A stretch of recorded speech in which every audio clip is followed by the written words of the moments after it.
What's going on, friends? Wanted to put together a quick video on my best hack for productivity, pretty much everything, right? And this is sleep. How do you optimize it? How do you make it the best it can possibly be? I think there's a few things over the years. I've probably been focused on sleep ever since I wrote my book, Sound Sleep, which you can find on Amazon. I'll try to link it here, which is more of an inner game mindset of sleep, because when you're not sleeping well, you're trying to consciously think your way into sleep sometimes. But the idea here is that there's really two things that have helped me the most, interestingly enough. One is optimizing my sleep environment, which I'm gonna talk to you guys about with EMF as well. I think that can be a good game changer for many people. And the other one is introducing supplements like magnesium in certain forms and even amino acids. L-Serine, very interesting one that I'll talk about in this video. Let's get to the meat of this. Basically, for me, my sleep regimen has been optimized to take 2 out of 3 of these magnesiums at night. Some days I don't take them, most days I do. I find that this has a pro and con. I sleep deeper,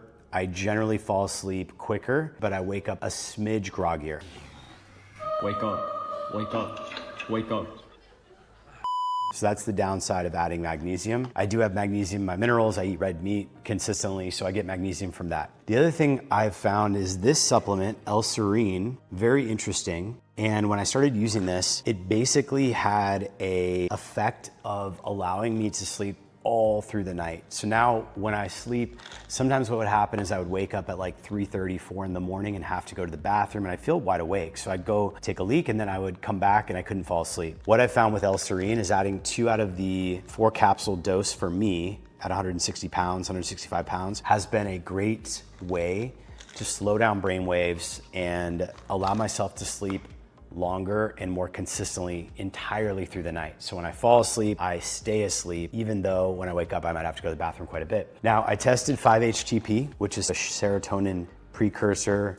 And what I found was with 5-HTP, results weren't the same, and I kind of felt a little bit off. Not that I got serotonin syndrome, but you have to be careful with this, especially if you take SSRIs. And I just hadn't found a really good benefit of taking this in combination with the benefits of the others. The other one I tried was L-tryptophan, which is found heavily in Turkey.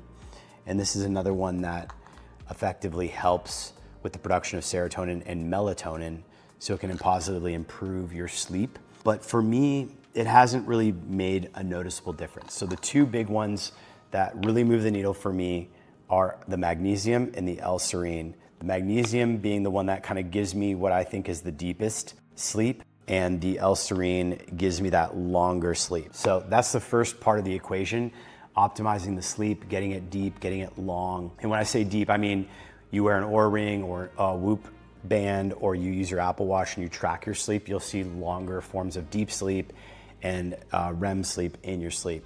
Now, before we get into the second component I just talked about, I think there's actually a third component, and that is your schedule. There is no denying that if you sleep on a consistent schedule and you wake up on a consistent schedule, the quality and how you feel and your overall performance goes up through the roof. There's this level where if you basically for like 10 days straight are going to bed at the same time, waking up at the same time, getting pretty consistently good sleep, you're gonna see your body just is in tune. It's like the clock. You start to wake up without an alarm. You start to really feel consistent. I feel like a lot of people never reach that because they constantly disrupt their sleep rhythm and their timing in the weekends. They are too flexible with their social schedule, and then they throw things off.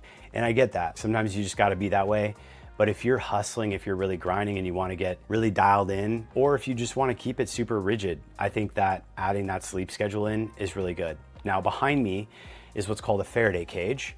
And I'm gonna show you how this works. But basically, it's a 6-sided net area. It looks kind of like a mosquito net. And this is around my king bed. And when I go to sleep, I close those drapes, and you're gonna see, I'm gonna run the meter here and show you that the actual EMF in this room, but I'm gonna bring this into this environment. You can see here instantly a dropping of how the meter reads compared to here.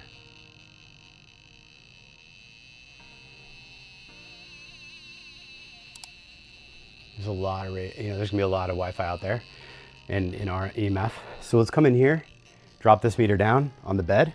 So as you can see, just putting the walls down, the actual meter is reading under 0.1 megawatts per square meter. And out here in the environment, it was way above that. You know, we had, in many cases, spikes well over 1 megawatt. So, you know, 10 times, 100 times more power. I live in an apartment. There's around 220 units in this building. On my floor, there's a Wi-Fi adapter in a Wi-Fi guard below me. There is just different devices everywhere. Electricity is everywhere in the walls, all over the place. And it's creating different sort of electromagnetic fields. Now, the argument here is that when you sleep at night, historically, we would have been less exposed to those fields. Essentially, the sun would have rotated past the horizon, and then the magnetic fields and the RF and EMF in the air would have been reduced significantly, much lower than what you're just seeing in this. And there wouldn't be electricity pumping through the environment at that point. Up until literally about 180 years ago, when Edison and the inventors developed electricity, which is amazing, we didn't have that in our environment. So here's my takeaway. I think magnesium can really help you get deep sleep. I think that L-Serine can help you sleep longer throughout the night. I would test those. I think that if you don't do EMF, that's fine, but try and do things like positioning your phone and all of your electronics away from your sleep environment. The further away those devices are, the less you're likely to have a noisy environment. You can get a tri-field meter like I showed in the video that can give you perspective on that, because that will help simulate to the body that it's more of a restful environment to sleep in if you live in some sort of condo high-rise.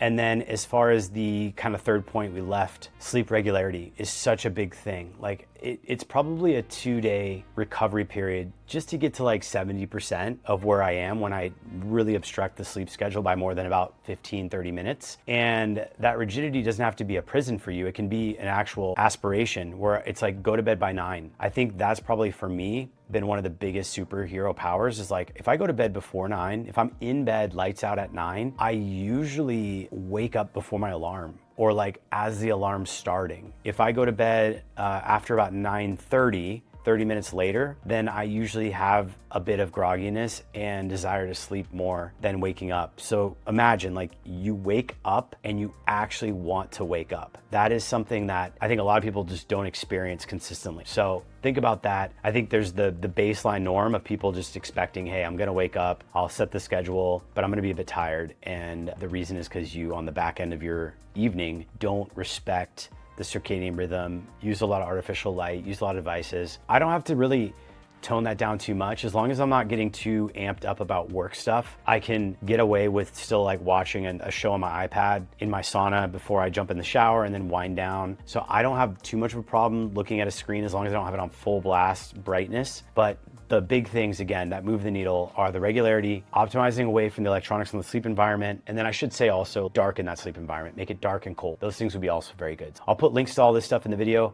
I hope you found this helpful. If you did, hit that like button, drop a comment. And if you're new to the channel, thanks for stopping by. Got lots of content about biohacking optimization. Take a look at that as well. Talk to you soon, and we'll see you in the next video.